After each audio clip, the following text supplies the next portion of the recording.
రాజ్యాంగం మీద ప్రమాణం చేసే ఆయన MLA is disqualified. Nowhere about the MLA హోదాలో కూర్చున్న అర్హత లేదు. ఎందుకంటే రాజ్యాంగం కోసం తెలియనటువంటి వాడు ఎలా శాసనసభ్యుడు అవుతాడు? ఆయన్ని అవమానించే విధంగా మళ్ళీ దాన్ని మార్పింగ్ చేసి మళ్ళీ మా ఎస్సీ ఉన్నటువంటి వ్యక్తులతోనే అది మార్పింగ్ ఇది అది కాదు, తప్పుగా ఎడ్జిట్ చేశారని చెప్తాం. So that is it's not at all correct.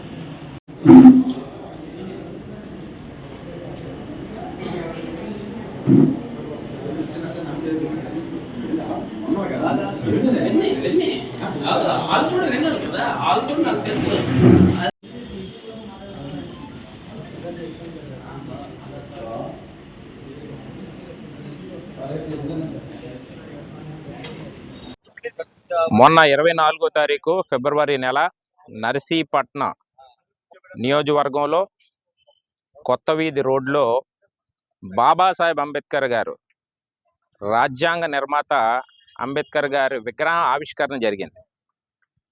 అందులో భాగంగా ఇక్కడ ఉన్నటువంటి వైస్ చైర్మన్ ఎవరైతే ఉన్నాడో కోనేటి రామకృష్ణ ఆధ్వర్యంలో విగ్రహ దాత ఎవరైతే ఇక్కడ కోడిపెట్ల గణేష్ అన్నటువంటి వాడు ఎవడైతే శాసనసభ్యుడు ఉన్నాడో వాడు దండేసి ఆవిష్కరించారు. చాలా సంతోషం. మరి ఆయన 14 ఏప్రిల్ 1891లో జన్మించారు. ఏదైతే డిసెంబర్ 6, 1956లో మరణించారు. అయితే మన కోడిపెట్ల గణేష్ ఎవడైతే వైస్ చైర్మన్ ఎవడైతే రామకృష్ణ అన్నటువంటి వాడు ఉన్నాడో 11 సంవత్సరాలకే అంబేద్కర్ గారిని చంపేశారు. 1902లో చనిపోయారని చెప్పి అక్కడ తప్పుడు ముద్ర చిత్రీకరించి ఆ పలకని ఆవిష్కరణ చేయడం జరిగింది. ఎంత దౌర్భాగ్యం అంటే ఈరోజు బాబాసాహెబ్ అంబేద్కర్ గారిని ఇన్సల్ట్ చేశాడు ఈ ఎవడైతే ఉన్నటువంటి ఇక్కడ శాసనసభ్యుడు కోడిపెట్ల గణేష్. ఈరోజు నేను అడుగుతా ఉన్నాను, భారత రాజ్యాంగం పట్ల శాసనం ద్వారా నిర్మితమైనటువంటి అన్నటువంటి మాట చెప్పి ప్రమాణ స్వీకారం చేసినటువంటి శాసనసభ్యుడిగా నువ్వు అసలు అర్హుడివేనా అని అడుగుతా ఉన్నాను గణేష్. ఒరే నువ్వు చదువుకున్నావు అసలు? సన్నాసులాగా ఈరోజు రాజ్యాంగాన్ని తీసుకొచ్చినటువంటి అంబేద్కర్ గారిని ఈ విధంగా ఇన్సల్ట్ చేస్తూ అవమానిస్తావా? ఇప్పుడున్నాడు పనికిమాలిన ముఖ్యమంత్రి, దళితుల ఓటులతో గద్దెనెక్కి దళితులనే అరాచకమైనటువంటి పరిపాలన చేస్తూ ఈరోజు రాష్ట్రంలో ఆ రోజు ఎయిర్పోర్ట్లో చిత్రీకరించినటువంటి కోడికత్తి కేసుతో ఈరోజు ఆ ముఖ్యమంత్రి కుర్చీలో కూర్చున్నావు. అంటే దళితుల భిక్ష. ఈరోజు దళితులు పెట్టినటువంటి భిక్షతో ఈరోజు రాష్ట్రంలో ముఖ్యమంత్రిగా చలామణి అవుతున్నటువంటి జగన్ రెడ్డి, ఇక్కడ ఉన్నటువంటి పనికిమాలిన శాసనసభ్యుడు ఎవడైతే గణేష్ అన్నటువంటి వాడు, ఈరోజు అంబేద్కర్ గారిని ఈ విధంగా మీరు అవమానం చేస్తారా? ఈరోజు నేను డిమాండ్ చేస్తా ఉన్నాను, నువ్వు అసలు ఎమ్మెల్యేగా పోటీ చేసే అర్హత లేదు. ఈరోజు నేను ఎలక్షన్ కమిషన్కి రాస్తాను, నువ్వు డిస్క్వాలిఫై, నువ్వు అర్హుడు కాదు. చదువుకున్నావు అసలు నువ్వు? నాకు అర్థం అవ్వట్లేదు. నువ్వు శాసనసభ్యుడివా? మా అంబేద్కర్ గారిని అవమానిస్తావు నువ్వు? ఎస్సీ ఎస్టీ బీసీ మైనార్టీల కోసం ఈరోజు బాబాసాహెబ్ అంబేద్కర్ గారు తెచ్చినటువంటి రాజ్యాంగం ఈరోజు దేశంలో అది ప్రధానమంత్రి కావచ్చు, ముఖ్యమంత్రి కావచ్చు, ప్రెసిడెంట్ ఆఫ్ ఇండియా కావచ్చు, ఎమ్మెల్యే కావచ్చు, మంత్రి కావచ్చు, ఎంపీ కావచ్చు, ఎమ్మెల్సీ కావచ్చు, ఎవడన్నా సరే ఆ రాజ్యాంగం మీద ప్రమాణం చేసే కదరా ఈరోజు మీరు ఎమ్మెల్సీగా, ఎమ్మెల్యేలుగా, మంత్రులుగా, ముఖ్యమంత్రులుగా కూర్చుంటా ఉన్నారు. సిగ్గులేదు నీకు?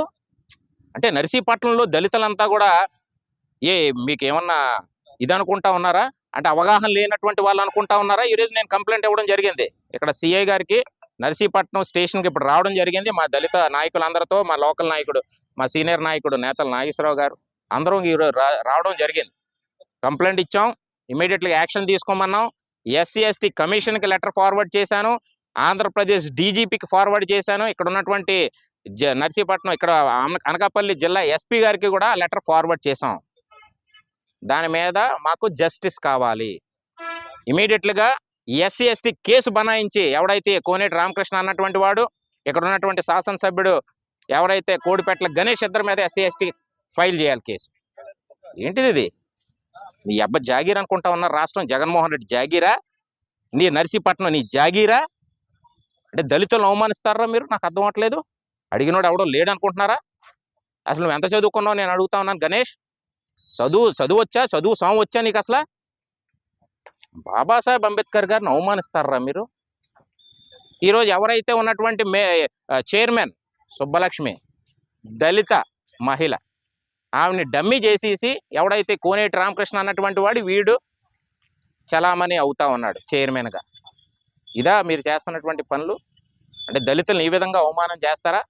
ఈరోజు ఎవడైతే ఉన్నటువంటి మొన్న ఎమ్మెల్సీ అనంతబాబు అన్నటువంటి వాడు మీకు అందరికీ తెలుసు, కాకినాడలో ఒక పనికిమాల నా కొడుకు, ఒక కేట్ నా కొడుకు. నా కొడుకు డ్రైవర్ సుబ్రహ్మణ్యాన్ని చంపి కారులో డోర్ డెలివరీ చేస్తే జగన్మోహన్ రెడ్డి వాడిని మొన్న ఎవరైతే విజయవాడలో అంబేద్కర్ గారి విగ్రహం 125 అడుగుల విగ్రహాన్ని ఆవిష్కరించినందుకు వాడిని పిలిచి వాడితో చేయించాడు. సిగ్గుందా జగన్ రెడ్డి? నీకు అడుగుతా ఉన్నాను. ఒక హంతకుడు ఒక దళిత కుర్రవాడిని చంపేసినటువంటి ఒక దొంగనా కొడుకును నువ్వు ఈరోజు నువ్వు పక్కన కూర్చోబెట్టి అంబేద్కర్ గారు విగ్రహాన్ని ఓపెన్ చేస్తావా? ఈరోజు అంబేద్కర్ విగ్రహాలన్నీ పాలాభిషేకం చేయాలి. నీలాంటి దరిద్రుడు దుర్మార్గుడు ఈరోజు రాష్ట్రానికి ముఖ్యమంత్రి. సిగ్గుచేటు. దానికి 400 కోట్లు అమ్మ మొగుడు సొమ్ములాగా 400 కోట్లు ఖర్చు చేశాడు జగన్మోహన్ రెడ్డి. ఎవడ సొమ్ము?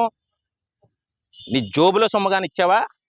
అంబేద్కర్ గారు అసలు ముఖ చిత్రం అనేది, అంబేద్కర్ గారి చిత్రం వచ్చిందా? ముఖ చిత్రం ఏదైతే ఓదార్పు యాత్రలో నీ తండ్రి బొమ్మ పెడితే విగ్రహాలు, నీ తండ్రి షేప్ ముఖం రాలేదని ఓపెన్ చేయకుండా పారిపోయినోడివి, సిగ్గుందా నీకు? ఈరోజు నువ్వు కూడా అవమానించావు బాబాసాహెబ్ అంబేద్కర్ని.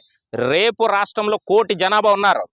ఫస్ట్ మొట్టమొదటి నర్సీపట్నంలో నీ ఎమ్మెల్యే ఎవడైతే ఉన్నాడో డిస్క్వాలిఫై చేయాలి. నేను ఎగరగొడతాం, ఖచ్చితంగా దళితులమే ఓడిస్తాం.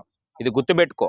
నిన్ను కూడా రేపు ఈ రాష్ట్రం తరిమి కొట్టే పరిస్థితి ఉంది జగన్ రెడ్డి. ఏమనుకుంటా ఉన్నావు? దళితులంటే ఆషామాషిగా ఉందా?